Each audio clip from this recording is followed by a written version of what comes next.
I'm sure இந்த ஒரு குட்டி கதை கண்டிப்பாக உங்களோட லைஃப்பில் நீங்கள் யாருன்றத உங்களுக்கு ப்ரூவ் பண்ணும்.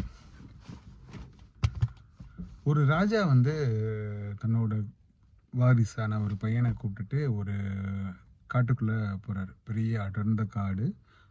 அடர்ந்த காட்டில் இரவு நேரங்களில் நைட் டயத்தில் போகிறாரு. போயிட்டு அந்த பையனை என்ன பண்ணுறாருன்னா கண்ணை கட்டிட்டு கையையும் கட்டிட்டு அந்த காட்டில் அப்படியே அந்த ஒரு மரத்து அடியில் வந்து உட்கார வைக்கிறார்.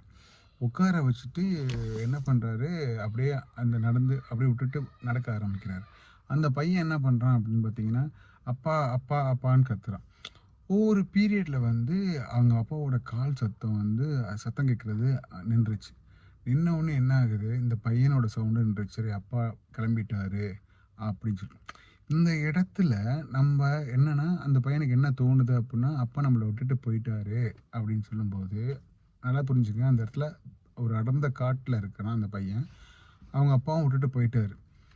அப்போ அவனுக்கு என்ன தோணுதுன்னா, அதுக்கப்புறம் வந்து அவன் அந்த இடத்துல அவன் புரிஞ்சுக்கிறது, ஸோ இப்போ நான் தான் இருக்கேன், என்னை காப்பாற்றிக்கணும்னா நான் அவேராக இருக்கணும் அப்படின்ட்டு.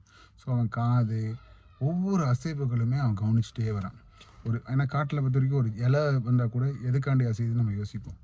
ஸோ இந்த இடத்துல எதுக்காக அவங்க அப்பா அப்படி பண்ணாருன்னா, அந்த பையனோட ஒரிஜினல் ஸ்ட்ரென்த், அதாவது ஒவ்வொரு சிச்சுவேஷன் தான் நம்ம ஒரு ஹியூமனுக்கு நமக்கு வந்துட்டு நமக்கு என்ன எபிலிட்டி இருக்குன்றதை காமிக்கும். அந்த மாதிரி அவன் ஒரு ராஜா, நாடால போகிறவன், அவனுக்கு எல்லா விஷயங்களும் தெரியணும், அவன் ஒரு டெசிஷன் எடுக்கணும் அப்படின்றதுக்காக அவங்க அப்பா அதை பண்ணுறாரு. இந்த சிச்சுவேஷனை அவங்க அப்பா அவனுக்கு உருவாக்கி கொடுத்துருக்காரு. அதே மாதிரி தான் இதை நான் என்ன சொல்ல வரேன் அப்படின்னா, இதை நம்ம லைஃப்பில் பார்த்துட்டோன்னா நமக்கும் இந்த மாதிரி ஒரு டஃப் சிச்சுவேஷன் வரும். கண்ணை கட்டி விட்டுறது தான் அப்படின்றது கிடையாது. நம்ம லைஃப்லேயே ஒவ்வொரு நாளிலும் ஒவ்வொரு விஷயங்களும் நமக்கும் சில சிச்சுவேஷன் வெரி டஃப்பாக இருக்கும்.